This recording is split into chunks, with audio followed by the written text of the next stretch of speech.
ভয়াবহ আগুনে পুড়ছে শাহজালাল বিমানবন্দরের কার্গো সেকশন। উড়োজাহাজ চলাচল বন্ধে ঢাকামুখী ফ্লাইট চট্টগ্রাম ও সিলেটে অবতরণ, যাত্রীদের চরম ভোগান্তি।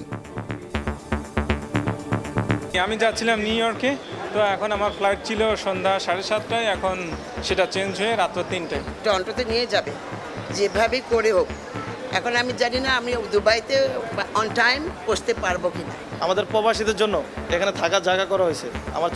আমার ফ্যামিলি নিয়ে আসছি, বাচ্চা নিয়ে আসছি, তো এখানে থাকার কোনো জায়গা পাইতেছি না। আগুনের কারণে যে চেকিংটা করা ছিল এটা এখন আপাতত বন্ধ রাখছে এই কারণে।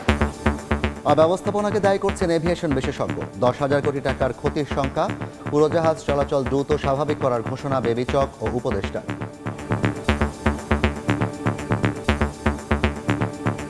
এক্সপ্রেস ইউনিটটা সম্পূর্ণ ভস্মীভূত হয়েছে। আমাদের মেইন টার্মিনাল চলে যেতে পারে, $1 বিলিয়ন উপরে ক্ষয়ক্ষতি হবে। নাম্বার 1 কেপিআই, সেখানে ফায়ার ফাইটিং কাজ করতেছে না, এটার জন্য কে দায়ী? যত দ্রুত পারি আজকে রাতের মধ্যে ফ্লাইট ওপেন করা। এই দুর্ঘটনাটা যেখানে ঘটেছে এটা শুধুমাত্র আমদানি কার্গো, রপ্তানি কার্গো আমাদের পরিপূর্ণ আল্লাহর রহমতে নিরাপদ রয়েছে। দেখছিলেন প্রধান শিরোনাম, রাতের সময়, সঙ্গে আছি আমি জাফর সাদিক। ভয়াবহ আগুনে পুড়ছে শাহজালাল আন্তর্জাতিক বিমানবন্দরের কার্গো ভিলেজ। দুপুর 2:30টার দিকে আগুন লাগার পর থেকেই দেশের প্রধান বিমানবন্দরে সব ধরনের ফ্লাইট ওঠানামা বন্ধ রয়েছে। আগুন নেভাতে চেষ্টা করছে ফায়ার সার্ভিসের 37টি ইউনিট, কাজ করছে সেনা, বিমান ও নৌবাহিনীর ইউনিটও। আহত হয়ে সিএমএইচ ও কুর্মিটোলা জেনারেল হাসপাতালে ভর্তি হয়েছেন আনসার বাহিনীর 25 সদস্য। বেবিচক জানিয়েছে রাত 9টা থেকে ফ্লাইট চলাচল স্বাভাবিক হচ্ছে।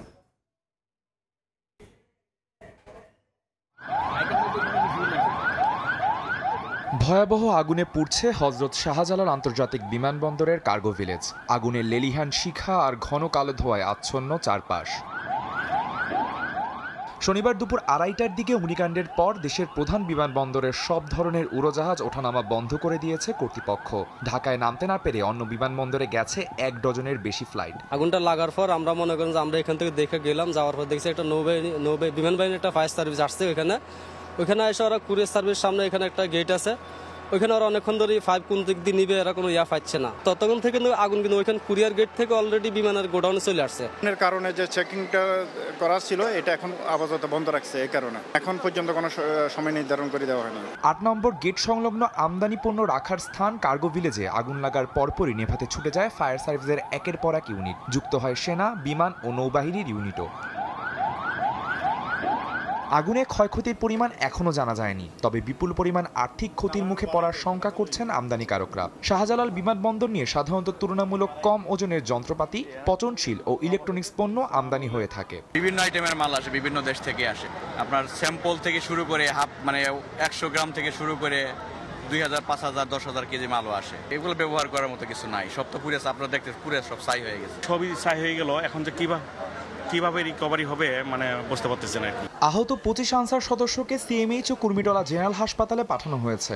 অনেক আগুন ভিতরে দাউ দাউ করে জ্বলছে, পানির প্রচুর পানির দরকার আর কি। বিস্ফোরণ হওয়ার পরে একটা ধোঁয়া, একটা গ্যাস আসছিল। গ্যাস আসার পরে আমাদের শ্বাসকষ্ট শুরু হয় এবং অত্যন্ত বমি হয়। আগুন নির্বাপন করতে করতে সামনের দিকে এগিয়ে যাচ্ছিলাম, পা পিছলে নিচেই পড়ে গেছি, নিচতলায় পড়ে গেছি। কেমিক্যাল বাস্ট হয়ে আমরা আহত জায়গায় আহত হই। বেবিচক জানিয়েছে আপাতত সব উড়োজাহাজ নিরাপদে রয়েছে, তবে কিভাবে আগুনের সূত্রপাত তা এখনো জানতে পারেনি কর্তৃপক্ষ। আদনান তুর্য, সময় সংবাদ, ঢাকা। এই মুহূর্তে বিমানবন্দর এলাকায় আছেন সহকর্মী শাকির আহমেদ এবং আতর কাউসার। সরাসরি প্রথমে যাচ্ছি শাকিরের কাছে। শাকির, আমদানি কার্গো কমপ্লেক্সের মধ্যে যে আগুনটি লেগেছে সেটা কিন্তু এখনো পর্যন্ত নিয়ন্ত্রণে আসেনি। আমরা দেখতে পাচ্ছি যে বারবারই ফায়ার সার্ভিস কর্মীরা সেটিকে নিয়ন্ত্রণে আনার জন্য চেষ্টা করছেন এবং খানিকটা পর কিন্তু আমরা দেখতে পাচ্ছি যে কখনো মনে হচ্ছে যে আগুনটি নিয়ন্ত্রণে এসেছে, ঠিক তার পরক্ষণে কিন্তু বিভিন্ন রুম থেকে আমরা সেই আগুনের লেলিহান শিখা বের হয়ে আসার যে দৃশ্য সেটি আমরা লক্ষ্য করছি এবং ফায়ার সার্ভিসের কর্মীরা সেগুলো নেভানোর জন্য প্রাণান্তকর চেষ্টা করছেন। এবং আমরা এখন দেখতে পাচ্ছি যে আসলে বেশ কয়েকটি রুমের যে গ্লাস রয়েছে সেই গ্লাস দিয়ে আমরা দেখতে পাচ্ছি যে আগুনের যে লেলিহান শিখা সেটির চিহ্ন দেখা যাচ্ছে। পাশাপাশি উত্তরাংশে এখনো পর্যন্ত আগুনের যে তীব্রতা সেটি কিন্তু রয়েছে। বাইরে থেকে আগুন নিভে গিয়েছে এমন একটি ধারণা করা হলেও কিন্তু আমরা বারবার দেখতে পাচ্ছি যে ভেতরের বিভিন্ন রুমে আগুনের যে চিহ্ন সেটি লক্ষ্য করা যাচ্ছে।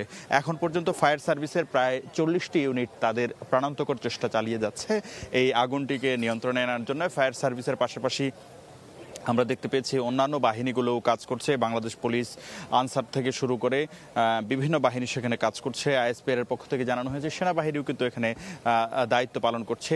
এই অগ্নি নির্বাপন কাজে তারা তাদের সর্বশক্তি নিয়োগ করেছে এবং আমরা দেখতে পেয়েছি যে উদ্ধার কার্যক্রম যেটি রয়েছে সেখানে কিন্তু এখানে যারা দমকল বাহিনীর সদস্য রয়েছেন, ফায়ার সার্ভিসের কর্মী যারা রয়েছেন, তাদের বেশ কয়েকজন আহত হয়েছেন। তাদের উদ্ধারে কিন্তু আমরা দেখতে পেয়েছি যে বিজিবি, বর্ডার গার্ড বাংলাদেশের সদস্যরাও কিন্তু তাদের যে কার্যক্রম সেটি পরিচালনা করেছেন এবং পুরো এলাকার যে আকাশ সেটি কিন্তু ইতোমধ্যে আমরা দেখতে পেয়েছি ধোঁয়ায় ছেয়ে গেছে। কালো ধোঁয়ায় কিন্তু পুরো বিমানবন্দর এলাকার আকাশ সেটি ছেয়ে গেছে এবং বিমানবন্দরের যে স্বাভাবিক কার্যক্রম সেটি কিন্তু অনেকটাই স্থবির হয়ে পড়েছে এবং আমরা দেখতে পেয়েছি যে 9টি ফ্লাইট ইতোমধ্যে কিন্তু হযরত শাহজালাল আন্তর্জাতিক বিমানবন্দরে না নেমে দেশের বিভিন্ন গন্তব্য, বেশ কয়েকটি বিমানবন্দর যদি বলতে যাই, চট্টগ্রামের হযরত শাহ আমানত বিমানবন্দর যেটি রয়েছে, পাশাপাশি সিলেটের ওসমানী বিমানবন্দরে কিন্তু আমরা দেখতে পেয়েছি অবতরণ করেছে 9টি ফ্লাইট। পাশাপাশি এই হযরত শাহজালাল আন্তর্জাতিক বিমানবন্দর থেকে বিভিন্ন গন্তব্যে বা বিশ্বের বিভিন্ন প্রান্তে যে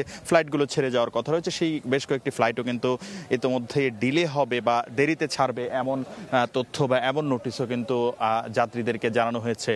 সব মিলিয়ে আমরা দেখতে পেয়েছি যে বিমানবন্দরের যে পুরো পরিচালনা কার্যক্রম সেটির উপর কিন্তু এক ধরনের ব্যাঘাত হয়েছে আজকের এই অগ্নিকাণ্ডের ঘটনায়। আরেকটি বিষয় যদি বলতে চাই, এখানে যারা আমদানিকারক রয়েছেন অর্থাৎ এই কার্গো যে জায়গাটি রয়েছে সেইখানে কিন্তু কার্গো কমপ্লেক্সে কিন্তু বিদেশ থেকে, বিভিন্ন দেশ থেকে আনা আমদানি করা যে পণ্য, সেই পণ্য যেগুলোর মধ্যে রয়েছে ওষুধের কাঁচামাল থেকে শুরু করে বিভিন্ন কেমিক্যাল এবং বিভিন্ন ইন্ডাস্ট্রি অর্থাৎ শিল্প কারখানায় ব্যবহৃত যে কেমিক্যাল সেগুলোর মজুত করে রাখা হয়। পরবর্তীতে কিন্তু এখানের যে প্রক্রিয়া রয়েছে সেই প্রক্রিয়ার মাধ্যমে আমদানিকারকরা তাদের পণ্যটি হাতে পান, অর্থাৎ দেশে আনার পর, বিমান যোগে দেশে আনার পর প্রাথমিকভাবে কিন্তু এখানে রাখা হয়। সেক্ষেত্রে বিপুল পরিমাণ পণ্য ক্ষয়ক্ষতি হয়েছে, সেটি $1 বিলিয়ন ছাড়িয়ে যাবে এমন আশঙ্কাও কিন্তু করছেন। এখানে যাদের পণ্য রয়েছে সেই আমদানিকারকরা কিন্তু বলছেন যে তাদের যে পণ্য রয়েছে সেই পণ্যের হয়তো শতভাগেই ক্ষতিগ্রস্ত হচ্ছে বা তারা তাদের পণ্যের কিছুই অবশিষ্ট পাবেন না এমন আশঙ্কা কিন্তু তারা করছেন। পাশাপাশি তারা বলছেন বিমানবন্দর কর্তৃপক্ষের অবহেলাও এখানে থাকতে পারে। তারা যে বিষয়টি জোর দিয়ে বলছেন যে আমদানিকারকরা বলছেন যে বিমানবন্দরের অগ্নি নির্বাপন ব্যবস্থা নিয়ে বারবার কর্তৃপক্ষের নজর আকর্ষণ করা হলেও বা দৃষ্টি আকর্ষণ করা হলেও এখানে যে ভঙ্গুর যে অগ্নি নির্বাপন ব্যবস্থা বা অগ্নি নির্বাপন ব্যবস্থার বিভিন্ন সরঞ্জামাদি থেকে শুরু করে অচল অবস্থা যে অগ্নি নির্বাপনের ক্ষেত্রে সেই বিষয়টি গণমাধ্যমে উঠে এসেছে এবং এখানকার কর্তৃপক্ষকে বারবার জানানো হয়েছে। তারপরেও আসলে বিমানবন্দর কর্তৃপক্ষ এই অগ্নি নির্বাপন ব্যবস্থার যে সচল করার ক্ষেত্রে কার্যকর কোনো উদ্যোগ গ্রহণ না করে আজকের এই দুর্ঘটনা ঘটেছে এমন কিন্তু যারা আমদানিকারক তারা বলছেন এবং তারা ক্ষোভ প্রকাশ করছেন। তারা বলছেন যে সরকারকে তারা নানা ধরনের যে ফি সেগুলো দিয়ে তাদের এই পণ্যগুলো দেশে আনেন, কিন্তু সেটি আনার প্রক্রিয়া বা এখানে আসলে গুদামজাত করে রাখার যে প্রক্রিয়া সেটি নিরাপদ না থাকায়, সেটি আসলে মানসম্মত না থাকায় আজকে তাদের এই পণ্য ক্ষতির মুখে পড়েছে তারা সেটি বলছেন। এবং তারা শুধু বলছেন যে এটি শুধু আমদানি রপ্তানির ক্ষেত্রেই বড় ক্ষতি না, বরং দেশের অর্থনীতির ক্ষেত্রেও বড় ক্ষতি। বিশেষ করে বেশ কয়েকদিন ধরে যে দেশের বিভিন্ন স্থানে অগ্নিকাণ্ডের যে ঘটনাগুলো ঘটেছে সেই ঘটনাগুলোকেও তারা ইঙ্গিত করছেন, বলছেন যে বাংলাদেশের যে ভাবমূর্তি রয়েছে সেই ভাবমূর্তি বিশ্ব দরবারে নষ্ট করে দেওয়ার জন্য হয়তো এক ধরনের চক্রান্ত হচ্ছে এমন আশঙ্কাও কিন্তু তারা প্রকাশ করেছেন। আমরা দেখতে পেয়েছি সামাজিক যোগাযোগ মাধ্যমে অনেকেই কিন্তু এই যে ঘটনাটিকে নিছক দুর্ঘটনা না বলে তারা কিন্তু নাশকতা বলছেন এবং তারা সরকারের কাছে দাবি জানিয়েছেন যে সুষ্ঠু তদন্ত করে এই ঘটনার পেছনে যদি কোনো ধরনের ষড়যন্ত্র থেকে থাকে বা এই ঘটনাটি যদি নিছক দুর্ঘটনা না হয়ে একটি নাশকতার ঘটনা হয়ে থাকে সেই বিষয়টি যেন সরকারের পক্ষ থেকে খুব জোর দিয়ে তদন্ত করে দেখা হয় এমন দাবি কিন্তু তারা জানাচ্ছেন। তারা বলছেন যে এটি নাশকতাও হতে পারে। পাশাপাশি তারা আশঙ্কা করছেন তৈরি পোশাক শিল্পে বাংলাদেশের যে একটি অবস্থান বিশ্ব দরবারে, সেটিকে নষ্ট করে দেওয়ার জন্য ক্রমান্বয়ে একের পর এক, অর্থাৎ মিরপুরের সেই মিরপুর থেকে শুরু করে চট্টগ্রামের অগ্নিকাণ্ড, সবশেষ ঢাকার হযরত শাহজালাল আন্তর্জাতিক বিমানবন্দরের আমদানি কার্গো কমপ্লেক্সে এই অগ্নিকাণ্ডের ঘটনাকে তারা কিন্তু নাশকতাই বলছেন। এবং বাংলাদেশের ভাবমূর্তি বিশ্ব দরবারে আসলে বাংলাদেশের সেই ইমেজটি বা বাংলাদেশের ভাবমূর্তিটি ক্ষুণ্ণ করার জন্যই এটি এক ধরনের অপচেষ্টাও হতে পারে, দুর্ঘটনার বাইরে, এমন আশঙ্কাও কিন্তু তারা প্রকাশ করছেন। এবং তারা বলছেন যে সরকার যেন এই ধরনের যে প্রতিষ্ঠানগুলো রয়েছে বা যে স্থাপনাগুলো রয়েছে সেগুলোর নিরাপত্তা যেন নিশ্চিতভাবে নিশ্চিত করে, সেজন্য তারা জোর দাবি জানিয়েছেন। এবং তারা বলছেন যে এখানে কর্তৃপক্ষ বা যারা এটির দায়িত্বে আছেন তাদের কোনো গাফিলতি ছিল কিনা সেটিকেও যেন তদন্ত করে দেখা হয়। কারণ এটি একটি কেপিআই, অর্থাৎ যে সেই এলাকাতে যেখানে নিরাপত্তা ব্যবস্থা নিশ্চিত থাকার কথা, সেরকম একটি জায়গায় এই ধরনের অগ্নিকাণ্ড এবং এই আগুনটি নেভানোর যে যন্ত্রগুলো বা অগ্নি নির্বাপন যে ব্যবস্থা সেই বিমানবন্দরের, সেটি আসলে স্মুথ না থাকার, সচল না থাকার কারণে এই ধরনের ঘটনা ঘটেছে, এমন ক্ষোভও কিন্তু তারা জানিয়েছেন। এবং তারা বলছেন যে নাশকতার মাধ্যমেও আসলে বাংলাদেশের ভাবমূর্তি বিশ্ব দরবারে নষ্ট করার জন্য এটি একটি অপচেষ্টা হতে পারে, এমন আশঙ্কাও কিন্তু তারা করছেন। আমাদের সহকর্মীরা এই বিমানবন্দরের বিভিন্ন অংশে খবর সংগ্রহ করছেন। চলে যাচ্ছি সহকর্মী আতাউর কাউসারের কাছে।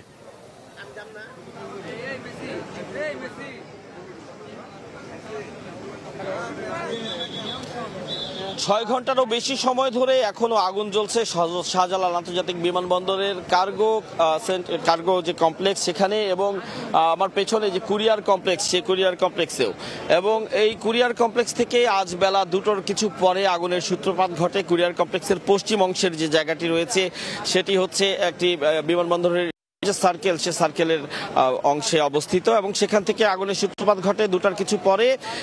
পরবর্তীতে আগুন ছড়িয়ে পড়তে বিমানবন্দরের যে কার্গো কমপ্লেক্স, সেই কার্গো কমপ্লেক্সের উত্তর দিকে প্রথমে আগুন লাগে। সেই আগুন পরবর্তীতে একেবারে দক্ষিণ মাথা পর্যন্ত, শেষ মুহূর্ত পর্যন্ত আগুন ছড়িয়ে যায়।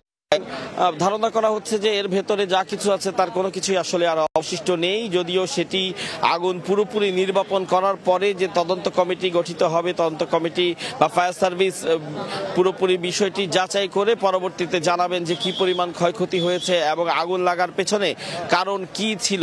তো এখনো পর্যন্ত আগুন জ্বলছে। আমরা এখন কুরিয়ার কমপ্লেক্সের এখানে আছি, এখানে দৃশ্যমান আগুন আমরা দেখতে পাচ্ছি, এবং দর্শকও আশা করি আমাদের ক্যামেরার মাধ্যমে দেখতে পাচ্ছেন যে আগুনের লেলিহান শিখা এখনো দেখা যাচ্ছে। ভেতরে আগুন জ্বলছে, আগুন নেভানোর চেষ্টা করছে ফায়ার সার্ভিস। যে অংশটি দর্শকরা দেখতে পাচ্ছেন না বা ক্যামেরায় দেখানো সম্ভব হচ্ছে না, সেটি হচ্ছে এই যে কার্গো কমপ্লেক্সের অংশটির কথা যেটি আমরা বলছিলাম। কুরিয়ার কমপ্লেক্সের দক্ষিণ দিকে কার্গো কমপ্লেক্স থেকে আমরা এখনো ধোঁয়া উঠতে দেখছি। আর ধোঁয়া উড়ার যে ব্যাখ্যা সেটি হচ্ছে যে যখন লাইভ ফায়ার থাকে, অর্থাৎ আগুন জ্বলতে থাকে, তখন সেখানে যখন পানি মারা হয় বা অধিক তাপ কোনো জায়গায় থাকলে যখন পানি মারা হয়, তখন সেখান থেকে বিপরীতে ধোঁয়া উৎপন্ন হয়। অর্থাৎ সেই জায়গায় এখনো পর্যন্ত আগুন থাকতে পারে বা অধিক তাপ এখনো থাকতে পারে, যেখানে এখনো ফায়ার সার্ভিস আগুন নির্বাপনের চেষ্টা করছেন, নিয়ন্ত্রণে আনার চেষ্টা করছেন, যার প্রেক্ষিতে এখনো সেই জায়গা থেকে ধোঁয়া বের হতে আমরা দেখছি। তো লাইভ আগুন এই মুহূর্তে আমাদের সামনে এই কুরিয়ার কমপ্লেক্সের জায়গাটিতে আছে, সেখানে আগুন জ্বলছে। প্রচুর ব্যবসায়ীর হাজার হাজার কোটি টাকার মাল এই কুরিয়ার কমপ্লেক্সে এবং কার্গো কমপ্লেক্সে আনা হয়েছিল, যেগুলো আমদানি করা হয়েছিল বিভিন্ন দেশ থেকে। এবং সেই মালামালগুলোর কোনোটি বিমা করা ছিল, কিছু মালামাল বিমা করা নাও থাকতে পারে, এমনটি বলছেন ব্যবসায়ীরা। কিছু ব্যবসায়ী আমাকে, আমার পরিচিত ব্যবসায়ী যারা রয়েছেন, তারা ফোন দিয়েছিলেন, তারা জানতে চাচ্ছিলেন আগুন কখন নিভবে, সে বিষয়ে কোনো তথ্য আমাদের কাছে আছে কিনা। তো আমরা তাদের কাছে জানতে চেয়েছিলাম তাদের কি ধরনের মালামাল ছিল। কেউ কেউ বলছেন তাদের ইলেকট্রনিক সামগ্রী ছিল, কেউ কেউ বলছেন কেমিক্যাল ছিল, কেউ কেউ বলছেন কসমেটিক আইটেম ছিল। তো অনেকেই বলছেন যে তারা 5-6 লাখ টাকা, 7 লাখ টাকার মাল সিএনএফ এর মাধ্যমে এনেছেন, এবং এর মাধ্যমে এই মালগুনা আনাতে তারা আসলে নিশ্চিত।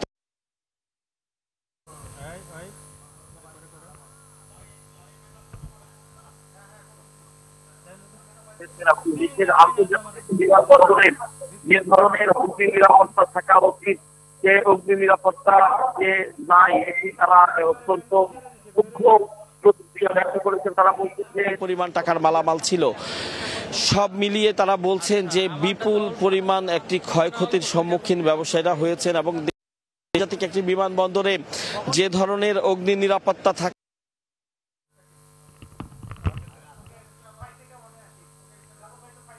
তো যাই হোক আগে বিমান চলাচল উপদেষ্টা তিনি এসেছিলেন এবং তিনি বলেছেন যে তিনি রাতের মধ্যেই যাত্রী সেবা শুরু করতে পারবে বিমানবন্দরের মাধ্যমে এবং অগ্নি নিয়ন্ত্রণে নির্বাপন কাজ করতে নিয়ন্ত্রণে এসেছে রাতের মধ্যে অগ্নি নির্বাপন হয়ে যাবে এমন তিনি আশা করেছেন। তো এখনো আমরা দেখছি যে অনেক জায়গায় আগুন নিয়ন্ত্রণে এসেছে, শুধু পেছনের কুরিয়ার কমপ্লেক্সের অংশে এখনো আগুন জ্বলছে, সেটিও নিয়ন্ত্রণে কাজ করছে ফায়ার সার্ভিস। এই ছিল হযরত শাহজালাল আন্তর্জাতিক বিমানবন্দরে আগুনের সর্বশেষ তথ্য আমার কাছে। শাহজালাল আন্তর্জাতিক বিমানবন্দরের কার্গো হাউসে আগুন লাগার সবশেষ খবর জানতে আমরা সরাসরি যুক্ত ছিলাম সেখানে। ভয়াবহ আগুনের পর লন্ডভন্ড শাহজালাল আন্তর্জাতিক বিমানবন্দরের ফ্লাইট শিডিউল। ট্রানজিটে সময় মতো পরবর্তী ফ্লাইট না ধরতে পারায় চরম বিপাকে পড়েন অনেকে।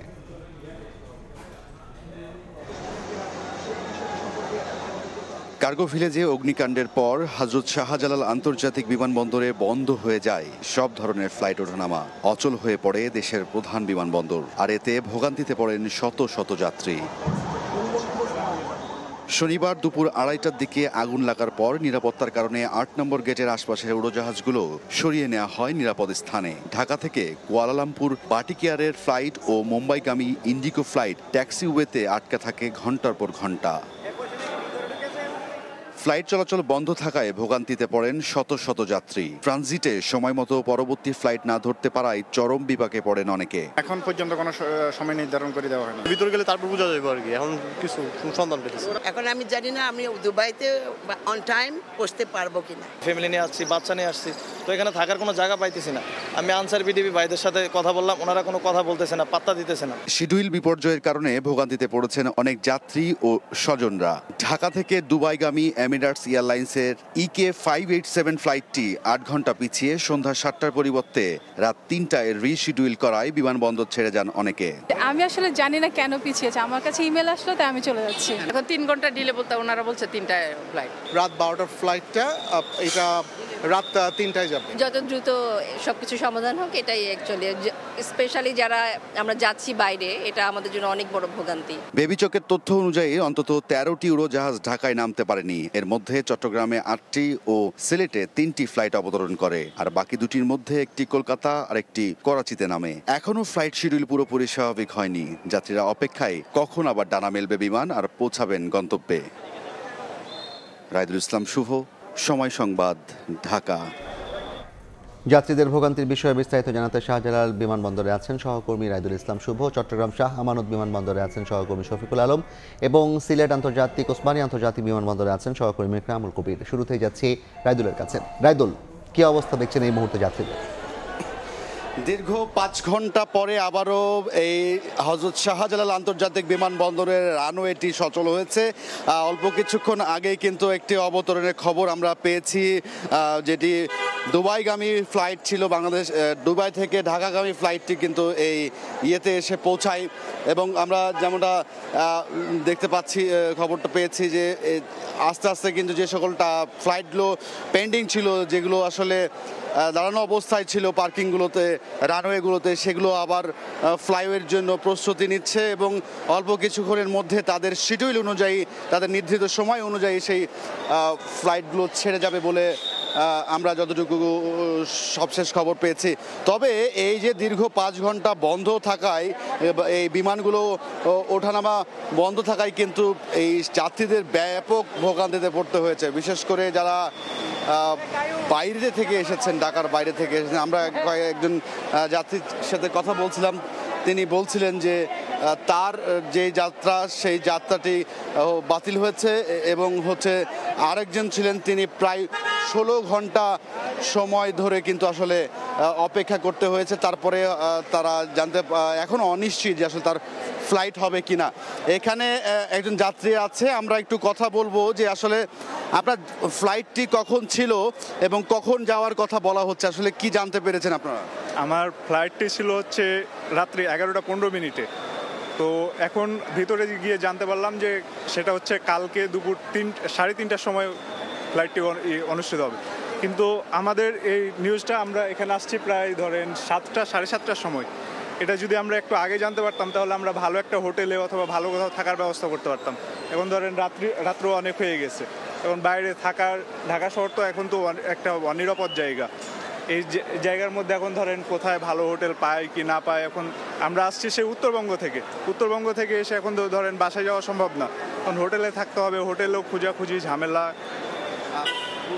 আপনার কাছে যেমন শুনছিলাম যে আসলে যে এই যারা ঢাকার বাইরে থেকে আসছেন তাদের কিন্তু আসলে যে ভোগান্তি সেটি কিন্তু ব্যাপক আকার দেখা দিয়েছে, কারণ তার ফ্লাইট ছিল 11টায়, সেটি হুট করে এখানে এসে জানা যায় যে তিনি জানতে পারেন আগামীকাল দুপুর 2:30টায় তার ফ্লাইটের সময় নির্ধারণ করা হয়েছে, এবং যে কারণে আসলে তিনি এখন ফিরে যাচ্ছেন হোটেলে একটি নেওয়ার জন্য। এমনও আসলে ভুক্তভোগীর শিকার কিন্তু স্বজনরা অনেকরা আছে যারা আসলে এখানে দেশের বাইরে যাওয়ার জন্য এসেছিলেন, তারা কিন্তু এখন অপেক্ষা করতেছেন যে অনেকেই অনিশ্চিত যে তার ফ্লাইট, অনেকের সাথে আমরা কথা বলেছি যে 10:30 একটি ফ্লাইট আছে, তারা এখনও আশাবাদী যে হ্যাঁ হয়তো বা তার ফ্লাইটটি ছেড়ে যাবে, কিন্তু এখন পর্যন্ত কিন্তু কোনো সন্ধান বা কোনো খবর তারা আসলে পাননি। আর ভেতরে আমরা 2-3 জনের সাথে কথা বলছিলাম যে মানে এত মানুষের চাপ ওয়েটিংয়ে, যে কারণে আসলে ব্যাপক গরম এবং চাপ সৃষ্টির কারণে আসলে অনেকে সেখানে বের হয়ে আসছে, বের হয়ে বাইরে অপেক্ষা করছে। তো এই যে পুরো সময় প্রায় 4টা থেকে যেহেতু বন্ধ 5 ঘন্টা হয়ে গেল, 5 ঘন্টা ধরে এত বিমানের যাত্রী, সেই যাত্রীগুলো কিন্তু আসলে বেশ ভোগান্তিতে পড়েছে। তবে অনেকের মধ্যেই কিন্তু অনিশ্চয়তার মধ্যে দিকে আসলে এই সময়গুলো পার করছেন, যে কখন তাদের ফ্লাইট হবে সেটা নিয়েও কিন্তু এখনো সন্দিগ্ধ রয়েছে। তবে আসার বিষয় এটি যে অল্প কিছুক্ষণ আগে একটি বিমান আমরা শাহজালাল আন্তর্জাতিক বিমানবন্দরে দুবাইগামী একটি ফ্লাইট অবতরণের খবর পেয়েছি বলে আমরা সবশেষ তথ্য পেয়েছি। তো ঢাকা আন্তর্জাতিক বিমানবন্দরে আসলে যাত্রীর চাপ তো আমরা দেখতেই পেলাম। আমরা একটু যেতে চাই সিলেটে আছেন আমাদের আরেক সহকর্মী ইকরামুল কবির। ইকরাম, আমি এই মুহূর্তে আছি সিলেটের উসমানী আন্তর্জাতিক বিমানবন্দরে। এই বিমানবন্দরে যাত্রীদের মধ্যে এত সময় যে আতঙ্ক বা উৎকণ্ঠা ছিল, সেই উৎকণ্ঠা কেটে গেছে। ইতিমধ্যে আমরা ঘোষণা শুনতে পেয়েছি, ঢাকা অবতরণ না করে সিলেটে যে অবতরণ করেছিল সিঙ্গাপুর থেকে ঢাকা যে ইউএস বাংলার যে ফ্লাইটটি, সেই ফ্লাইটটি ছেড়ে গেল কিছু সময় আগে। এরপরে ছেড়ে যাবে নভো এয়ারের ফ্লাইটটি, এবং পরবর্তীতে একটার পর একটা ফ্লাইট ছেড়ে যাবে, যার কারণে বিমানবন্দরে এত সময় যে একটি শান্ত পরিবেশ ছিল বা একটা উৎকণ্ঠার মধ্যে ছিল যাত্রীদের মাঝে, সেই উৎকণ্ঠা সে কেটে উঠে এখন সবার মধ্যে প্রাণ চাঞ্চল্যতা ফিরে এসেছে।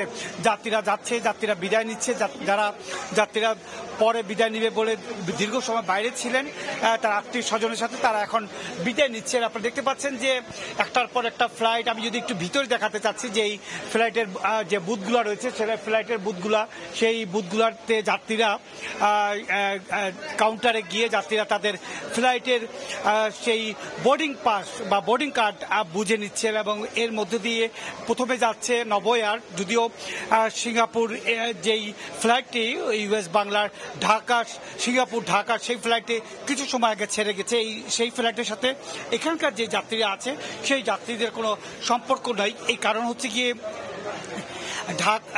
রিয়াদ ঢাকা, সিঙ্গাপুর ঢাকা, মালে ঢাকা, এই 3টি ফ্লাইট ঢাকায় অবতরণ করতে না পেরে সিলেট উসমানী আন্তর্জাতিক বিমানবন্দরে অবতরণ করে, এবং এই অবতরণকৃত বা জরুরি অবতরণকৃত ফ্লাইটগুলো ধীরে ধীরে ছেড়ে যাচ্ছে, এবং ছেড়ে যাওয়ার পরপরই আমরা দেখতে পারবো যে ডোমেস্টিক ফ্লাইটগুলো ক্যান্সেল হয়েছে, হয়তো সেই ডোমেস্টিক ফ্লাইটগুলো আবার ফিরে আসবে, অথবা এখানে যে যাত্রীরা বিভিন্ন ইউএস বাংলা, বাংলাদেশ বিমান কিংবা নভো এয়ার স্টার যে ফ্লাইটের যে টিকিট করেছিল, তারা হয়তো ফ্লাইটগুলো ফিরে চলে আসবে। এবং ইতিমধ্যে আমরা দেখেছি যে প্রায় 3টি ফ্লাইট ক্যান্সেল করা হয়েছে, এবং বাকি ফ্লাইটগুলোর এখনো রিশিডিউল করা হচ্ছে। সবকিছু মিলে যারা এই ফ্লাইট থেকে, এই এয়ারপোর্ট থেকে ঢাকায় গিয়ে, ডোমেস্টিকে ঢাকায় গিয়ে বিভিন্ন আন্তর্জাতিক গন্তব্যে শাহজালাল আন্তর্জাতিক বিমানবন্দর থেকে যাওয়ার কথা ছিল, তাদের মধ্যে একটি বড় ধরনের উৎকণ্ঠা আমরা লক্ষ্য করেছি। কিন্তু 9টার সময় আমরা এই বিমানবন্দরের পরিচালক হাফিজ আহমদকে আমাদেরকে জানিয়েছে ঢাকা থেকে তাদেরকে ক্লিয়ারেন্স দেওয়া হয়েছে বিমানবন্দরকে, এবং তার মধ্য দিয়ে এই বিমানবন্দর থেকে আবার ফ্লাইট চালু হয়েছে। মোটামুটি এই ছিল উসমানী আন্তর্জাতিক বিমানবন্দর থেকে যে আবার ফ্লাইট চালু হয়েছে তার সবশেষ খবর। ঢাকা থেকে এবং সিলেট থেকে আমরা জানছিলাম সেখানকার বিমানবন্দরগুলোর সবশেষ অবস্থা। শাহজালাল বিমানবন্দরের কার্গো সেকশনে আগুনের ঘটনায় প্রাথমিকভাবে প্রায় 10,000 কোটি টাকার ক্ষতি হয়েছে, ক্ষতির আশঙ্কা করা হচ্ছে বলে জানিয়েছে international air express association of Bangladesh. এই ঘটনার জন্য অব্যবস্থাপনাকে দায়ী করছেন এভিয়েশন বিশেষজ্ঞ ও ব্যবসায়ীরা। জরুরি পণ্য ও কাঁচামাল সহ আমদানি রপ্তানি বাণিজ্যে হযরত শাহজালাল আন্তর্জাতিক বিমানবন্দরের যে কার্গো ভিলেজ ব্যবহার করেন ব্যবসায়ীরা, শনিবার দুপুর পর আগুন লাগে সেখানে। এই অগ্নিকাণ্ডের ঘটনাকে বড় ধরনের অব্যবস্থাপনার প্রতিচ্ছবি হিসেবে দেখছেন এভিয়েশন বিশেষজ্ঞ ও ব্যবসায়ীরা। আগুনটা ছড়াচ্ছে, যেটা আমার কাছে মনে হলো, যেটা দেখছিলাম, এটা বেশিরভাগই কেমিক্যাল এবং দাহ্য পদার্থ যেগুলো ইম্পোর্ট হয়ে আসছে, তার মধ্যেই হয়তো বেশি করে লাগছে। ইম্প্যাক্ট অবশ্যই দীর্ঘমেয়াদী। এটার ইম্প্যাক্ট দুইটা ইম্প্যাক্ট না, এটার একটা মাল্টিফেরাস ইম্প্যাক্ট আমাদের জন্য হতে পারে। আগুনটা যেখানে লাগলো কার্গোতে, সেইখানে কেন লাগলো এবং এই যে ওইখানে এই ব্যবস্থাপনা ছিল কিনা সেটা কিন্তু দেখতে হবে। যদি না থেকে থাকে, সেখানে আমরা দাহ্য পদার্থ বা কেমিক্যাল আইটেম যে আমরা রাখি, সেটা আমরা কতটুকু প্রোটেক্টিভলি রেখেছিলাম সেটা আমাদেরকে দেখতে হবে। সেটা অবশ্যই ভাবনার একটা বিষয় রয়ে গেছে। সেখানে কোনো লফল ছিল কিনা, আমাদের কোনো দুর্বলতা আছে কিনা, সেটা বের করতে হবে। এ দুর্ঘটনার বহুমুখী নেতিবাচক প্রভাব দীর্ঘ পরিসরে ভোগাবে বলে শঙ্কা ব্যবসায়ীদের। আমরা যখন এয়ারপোর্ট দিয়ে কোনো মাল আনি বা দেই, সেটা কিন্তু আসলে আমরা সময়ের মূল্যের কারণে আমরা এই এয়ারপোর্টটা ইউজ করি, নাহলে তো আমরা জাহাজে আনতে পারতাম। ফলে এইটা আসলে শুধু গুডসের পরিমাণ দিয়ে, যে গুডসে এখানে আমার 100 কোটি টাকার গুডস বা 200 কোটি টাকার গুডস পুড়ে গেছে, এইটা আসলে এই মূল্যমান দিয়ে আপনি বিচার করলে হবে না। এটার কনসিকুয়েন্সেস ভ্যালু যেটা আছে সেটা আরো অনেক অনেক অনেক বেশি গুণ। এই ঘটনায় $বিলিয়ন ক্ষতির আশঙ্কা international air express association of বাংলাদেশের। $1 বিলিয়ন উপরে ক্ষয়ক্ষতি হবে। আমাদের এই বিশেষ করে এয়ার এক্সপ্রেস ইউনিটটা একবারে সম্পূর্ণ ভস্মীভূত হয়েছে। যদি কোনো কারণে সেখানে অনেকগুলো ইউএলডি রাখা আছে, সেই ইউএলডি গুলা থেকে শুরু করে আমাদের বোর্ডিং ব্রিজ থেকে শুরু করে যদি সেদিকে যায়, তাহলে that can go lead up to the DA terminal, এবং সেখানে সেটা আমাদের মেইন টার্মিনাল চলে যেতে পারে। বাট আমরা অপেক্ষা করছি যে আমাদের অগ্নি নির্বাপক বাহিনী সেটা কতটুকু নিয়ন্ত্রণে আসতে পারে। ক্ষতি কাটিয়ে উঠতে সরকারি বেসরকারি উদ্যোগে দ্রুত কর্মপরিকল্পনা সাজানোর তাগিদ সংশ্লিষ্টদের। কামরুল হাসান সবুজ, সময় সংবাদ, ঢাকা। অগ্নিকাণ্ডের বিষয়ে বিস্তারিত আলোচনার জন্য স্টুডিওতে আছেন সহকর্মী সানভীর রূপল। যাচ্ছি তার কাছে। রূপল, আমরা তো দীর্ঘক্ষণ ধরে আলোচনা করছি, আমরা সহকর্মীদের লাইভও দেখেছি, সরাসরি সংবাদ দেখেছি, আগুন এখনও নিয়ন্ত্রণ আনা সম্ভব হয়নি আমরা জানি। আপনার কাছে একটি অন্য ধরনের প্রশ্ন করতে চাই। আপনি আগের আলোচনায় বলেছিলেন যে এই কার্গো হাউস নিয়ে বিভিন্ন ধরনের অভিযোগ আছে। 2016 সালে যুক্তরাষ্ট্র তাদের বন্ধ করে দিয়েছিল। আমি যেটি দেখলাম, এই কয়েকদিন আগেই যুক্তরাজ্যের ডিএফটি, ডিপার্টমেন্ট ফর ট্রান্সপোর্টেশন, আমাদের এই কার্গো যে হ্যান্ডেলিং কিংবা কার্গোর যে ব্যবস্থাপনা সেটিকে 100% মানসম্মত বলেছিল, এবং পুরো এয়ারপোর্টের ব্যবস্থাপনাকে 93% তারা মানসম্মত বলেছিল। এর মধ্যে অগ্নিকাণ্ডটি ঘটলো, আসলে তাহলে কি মান তারা বিবেচনা করেছিল? আসলে মানদণ্ড বিবেচনার যে ক্রাইটেরিয়াগুলো আছে, সেটি আসলে আপনাকে ইন্সপেকশন যখন করা হয় তখন আপনি যতটুকু ঘুরিয়ে দেখাবেন ততটুকুই কিন্তু একটা ইন্সপেকশনের মধ্যে পড়ে। কিন্তু তার বাইরেও আরও অনেক ধরনের দুর্বলতা, সেই দুর্বলতা হয়তো যে অবকাঠামো নির্মাণ করেন অথবা যে ব্যবহার করেন তিনিই সবচেয়ে ভালো বলতে পারবেন। অন্যদিকে আরও একটি তথ্য তো তারও আগে বলেছিলাম যে আমাদের ফায়ার সার্ভিস বা যারা আছেন তারা প্রত্যেক বছরেই একটি করে তাদের ইন্সপেকশন করার পর সার্টিফিকেশন দেন, এবং যেখানে যেখানে ত্রুটি আছেন সেই ত্রুটিগুলোকে ঠিক করতে বলেন। সে বিবেচনায় দেখা গেছে যে গত 5 বছরের মধ্যে আমাদের যে ফায়ার ইকুইপমেন্ট আছে সেই জিনিসগুলো কার্যত অচল অবস্থায় ছিল। বেশ কিছু লুপ হোল সেখানে লক্ষ্য করা গেছে। তার মধ্যে সেই যদি আমি বলি যে 6টি ফায়ার পাম্প, ফোম লাইন, ধোঁয়া শনাক্তকরণ যে যন্ত্র, সেই সমস্ত যন্ত্রগুলো সেগুলো প্রায় নষ্ট ছিল। আজকের যে পরিস্থিতি বলতে চাই সেটি হচ্ছে আগুন নিয়ন্ত্রণে 37টি ইউনিট কাজ করেছে। তার মানে একটি ভয়াবহ আগুন ছিল, এবং এরকম আগুন বাংলাদেশের কোনো বিমানবন্দরে আর কখনোই দেখা যায়নি। আবার যদি বলতে চাই যে সেখানে আহত হয়েছেন বেশ কয়েকজন, তারা এখন কুর্মিটোলা হাসপাতালে ভর্তি আছেন। 25 জন সদস্য, সবশেষ 25 জনের কথা শোনা যাচ্ছে। এখনো পর্যন্ত আমরা পুরোপুরি বিস্তারিত জানতে পারিনি।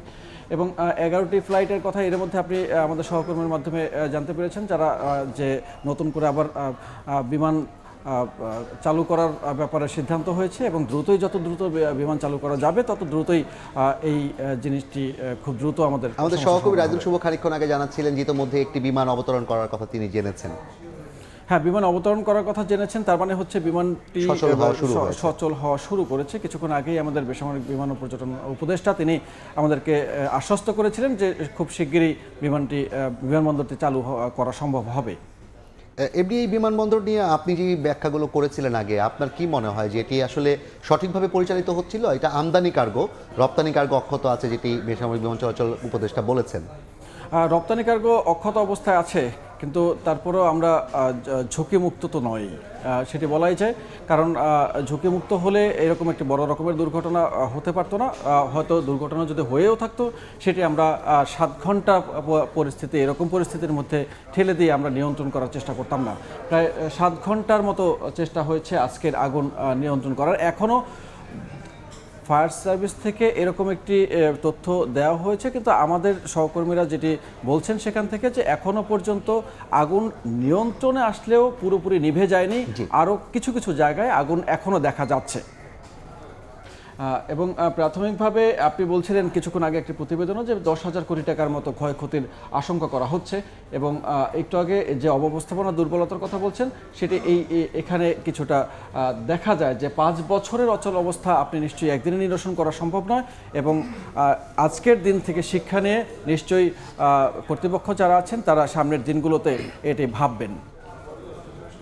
রূপল, আপনাকে ধন্যবাদ। আপনার কাছ থেকে আমরা বেশ কিছু তথ্য জানতে পারলাম। ইতিমধ্যে আমরা জেনেছি যে সেখানকার আগুন সেটি নিয়ন্ত্রণে এসেছে, অর্থাৎ হচ্ছে আশপাশে আর ছড়িয়ে যাওয়ার ঝুঁকি নেই। তবে এখনও আগুন পুরোপুরি নির্বাপনে এসেছে বলে আমরা কিন্তু খবর পাইনি। পুরোপুরি আগুন নির্বাপনে আসতে হয়তো খানিকটা সময় লাগবে। আপনাকে ধন্যবাদ জানাচ্ছি।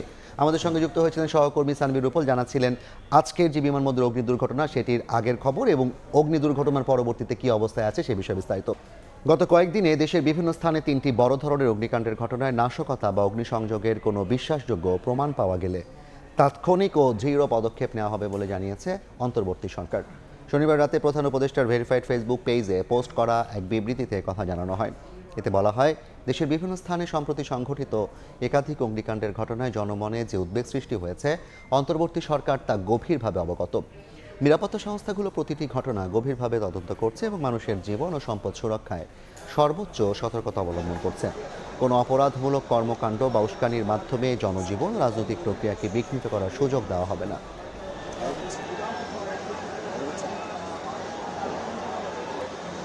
শাহজালাল বিমানবন্দরে আগুনে আহত আনসার সদস্যদের নেওয়া হয়েছে কুর্মিটোলা জেনারেল হাসপাতালে।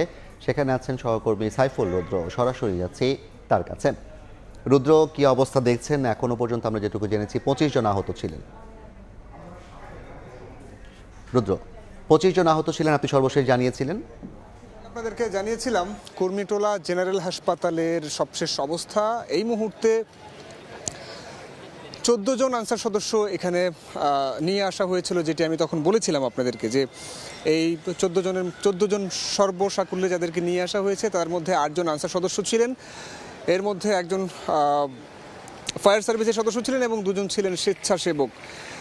আনসারের ঢাকা বিভাগের মহাপরিচালকের সঙ্গে কথা হয়েছিল। তিনি আমাদেরকে যেমনটা জানিয়ে গেলেন, উনি হাসপাতাল পরিদর্শন এসেছিলেন। তো হাসপাতাল পরিদর্শন শেষে উনি আমাদেরকে জানালেন যে সর্বমোট আনসার সদস্য আহত হয়েছেন 23 জন। তার মধ্যে 8 জন ভর্তি আছেন কুর্মিটোলা জেনারেল হাসপাতালে, বাকি 10 জন চিকিৎসা নিচ্ছেন সম্মিলিত সামরিক হাসপাতাল ঢাকা ক্যান্টনমেন্টে, এবং বেসামরিক যে নাগরিকরা আছেন তারাও এখানে ছিলেন। এই মুহূর্তে যেটি আমি খবর পেলাম সেটি হচ্ছে যে 8 জন এখানে চিকিৎসা নিচ্ছিলেন সেই 8 জন শারীরিকভাবে পুরোপুরি সুস্থ আছেন। খুব বড় ধরনের কোনো ক্ষতির মুখোমুখি তাদেরকে হতে হয়নি। যে সকল পরীক্ষা নিরীক্ষা করার কথা ছিল, এক্সরে এবং রক্ত পরীক্ষা, সেগুলো করা হয়েছে এবং সেই পরীক্ষার পর চিকিৎসকরা নিশ্চিত হয়েছেন যে তাদের হাসপাতালে অবস্থানের কোনো প্রয়োজন নেই, এবং যেহেতু হাসপাতালে থাকার প্রয়োজন নেই সেহেতু তাদের সবাইকে ছাড়পত্র দেওয়া হয়েছে। কিছুক্ষণ আগে তারা হাসপাতাল ছেড়ে চলে গেছেন, তাদের ব্যারাকে ফিরে গেছেন কেউ বা তাদের বাড়ি চলে গেছেন। এবং চিকিৎসকরা যেটি জানিয়েছেন যে এখন বাকি কিছুদিন, হয়তো 2-4 দিন তাদেরকে একটু বিশ্রামে থাকতে হবে। মানসিক যে একটা ধকল গেছে তাদের এবং যে একটা ট্রমার মধ্যে ছিলেন সেখানে আগুন নিভাতে গিয়ে, তো সব কিছু মিলে তাদেরকে একটা বিশ্রামে থাকার পরামর্শ দিয়েছেন। এবং সম্মিলিত সামরিক হাসপাতালে যারা চিকিৎসা নিচ্ছেন, যে 10 জন চিকিৎসা নিচ্ছেন, তারা সেখানে 3 জনের অবস্থা একটু বেশি ঝুঁকিপূর্ণ, যেটি আমাদেরকে বলেছেন, এবং তাদেরকেও নিবিড় পর্যবেক্ষণে রাখা হয়েছে। তাদেরকে পরবর্তী চিকিৎসা দিয়ে তাদেরকেও সেখান থেকে ছাড়পত্র দেয়া হবে, এমনটি আমরা জানতে পেরেছি। এখানে এই মুহূর্তে 1 জন স্বেচ্ছাসেবক ভর্তি আছেন, তার ব্যাপারটি হচ্ছে আগামীকাল নাগাদ তারা নিশ্চিত হতে পারবেন যে তার কি অবস্থা। যদি তিনিও সুস্থ থাকেন তাকেও হাসপাতাল থেকে ছাড়পত্র দিয়ে দেওয়া হবে। তো এই ছিল কুর্মিটোলা জেনারেল হাসপাতাল থেকে আমার কাছে সবশেষ তথ্য। সরাসরি যুক্ত ছিলাম কুর্মিটোলা জেনারেল হাসপাতাল থেকে। মেহেরপুরের গাংনীর কাথলি সীমান্ত দিয়ে 14 জনকে পুশকিন করল ভারতীয় সীমান্তরক্ষী বাহিনী বিএসএফ। বিজিবির প্রেস বিজ্ঞপ্তিতে জানা যায়, বাংলাদেশের অভ্যন্তরে কাথলি বিওপির সীমান্ত এলাকায় পিলারের কাছে পতাকা বৈঠকের মাধ্যমে 6 জন পুরুষ, 4 জন নারী ও 4 জন শিশুকে হস্তান্তর করা হয়। আটককৃত ব্যক্তিরা জানান, জীবিকার তাগিদে পানিপথ দিয়ে দালালের মাধ্যমে ভারতের আসাম রাজ্যে কারখানায় কাজ করতে যান তারা। এরপর পুশব্যাক করে বিএসএফ।